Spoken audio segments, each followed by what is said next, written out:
64ನೇ ಕವನ. ಆವತರದಲ್ಲಿ ವೈರಿ ಭಟ್ಕುಳ ದಾವಿಗೆ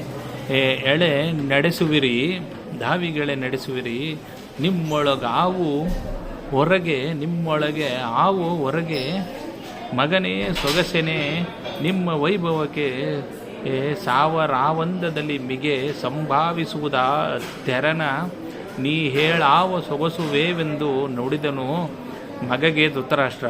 ಅಂದರೆ ಧೃತರಾಷ್ಟ್ರನು, ನೀವು ಶತ್ರುಗಳನ್ನು ಯಾವ ರೀತಿಯಲ್ಲಿ ಕುಲುಮೆಗೆ ಹಾಕುತ್ತೀರೋ ಹಾಕಿರಿ, ನಿಮ್ಮಿಂದ ನಾವು ಬೇರೆಯಲ್ಲ. ನಿಮ್ಮ ಏಳಿಗೆಗೆ ವೈಭವಕ್ಕೆ ಕಂಟಕರಾಗುವವರು ಹೇಗೆ ಸಾಯುವರೋ ಆ ರೀತಿಯಾಗಿ ನಡೆದುಕೊಳ್ಳಿರಿ. ನೀನು ಹೇಳು, ನಾನು ಒಪ್ಪಿಕೊಳ್ಳುತ್ತೇನೆ ಎಂದು ದುರ್ಯೋಧನನು ಹೇಳುತ್ತಾನೆ.